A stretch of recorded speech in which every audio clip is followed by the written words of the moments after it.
Hi everybody, I thought I'd do a video. My nan hadn't left the bungalow in 5.5 years. I've been trying to encourage her to leave the bungalow, and I was willing to take her out shopping, church, wherever. And with most of the time she would say, "Oh yeah, I will tomorrow." And then, oh, another day I've had a bad night's sleep, or all my legs, or all this, all that, excuses, and things. For whatever reason, maybe she was scared to leave the bungalow. I don't know. Could be multiple reasons. But on a positive, after perseverance and after 5.5 years today, I was so overwhelmed and I was so shocked, and it just threw me.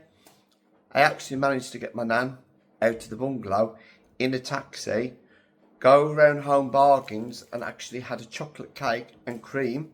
I had a coffee and she had a pot of tea together, and managed to get her out for 3 hours.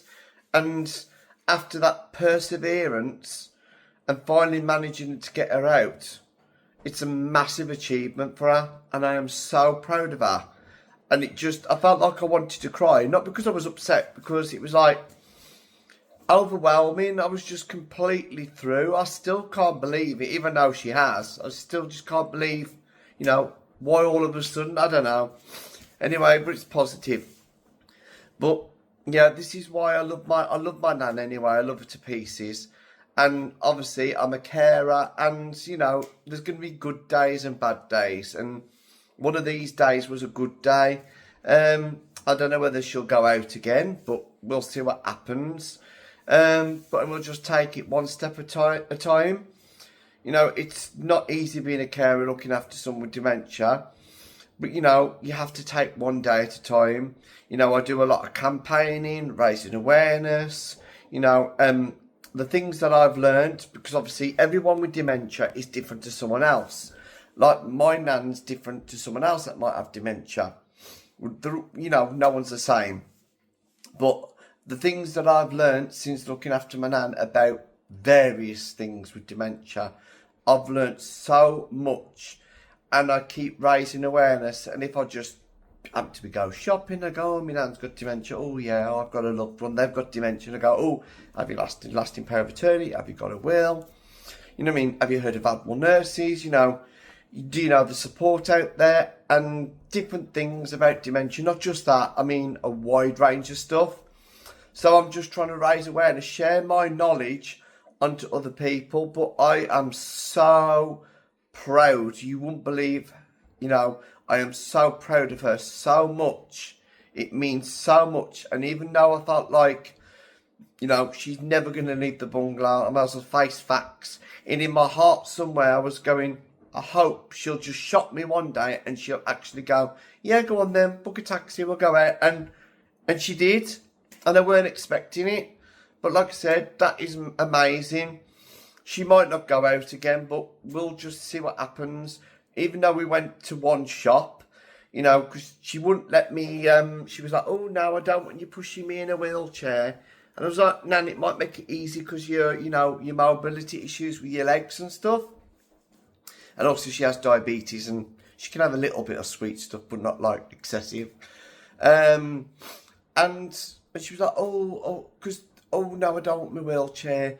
And she was struggling to walk, and I had my arm underneath her, and I was helping her, and she had it's like a shopping trolley. Have you seen them things? They're like massive, a big square thing, and old people push them around. Well, she had that. She wanted to take that with her, so we did.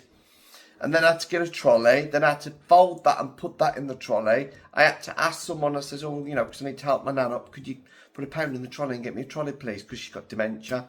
I whispered it though, because I didn't want her to like that. Because I didn't want, because it upsets her sometimes. And yeah, and Home Bargains where I went, they were amazing. I can't thank them enough, because not many shops will go that extra mile. And she'd be like, "Oh, I need the toilet. Oh, I need the toilet." And I go, "All right then, Nan." And then she'd be like, "Oh, I need to sit down." And I'm like, "Oh my God, I need to sit down." And I'm trying not to stress and panic. And I was like, "Oh," there was a garden chair. I was like, "Oh, And Mum, Nan, we'll sit you down there. And then she got up and she was like, oh, I need to sit down again. I was like, oh my God. In my head, I didn't say it out loud. And I went, oh, and then this lady, because I told her she hadn't been out in 5.5 years. So I told them at home back, and she went, if there's anything we can do to help, let us know. So there was about 3 or 4 staff members there, top of my head. They were amazing. And I said, you need to sit down again. I said, oh, and they got me the chair.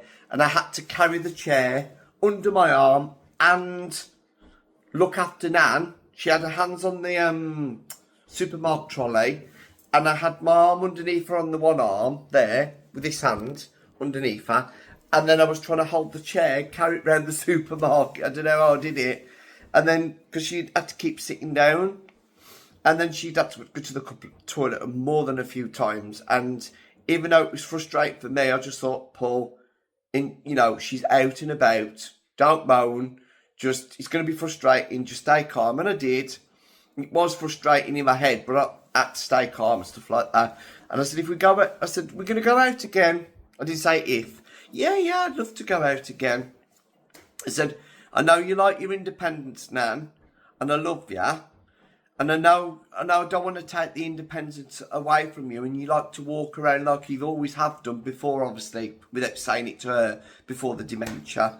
I didn't want to say that to her. You used to walk around, not like now, because obviously your health's changed over the years, and you're unsteady on your legs. I said, you're going to have to let me push you in a wheelchair, Nan. I know you don't like people looking at you and going, oh God, oh no, I don't want that. She went, oh yeah, I will next time, whether she does or not. I said, because her legs were hurting her a little bit. We did keep sitting down and we did keep stopping. She went, oh yeah, I will next time. I said, don't matter what people think. I said, I'll push you around and it'd be a lot easier for you. And she went, yeah, okay, then I will, whether she does or not. But yeah, I think it's fantastic news. It's a step in the right direction. But yeah, I just thought I'd do a video to let you all know it's something positive instead of something negative. So yeah, I just thought I'd share it all with you all. Thanks for watching.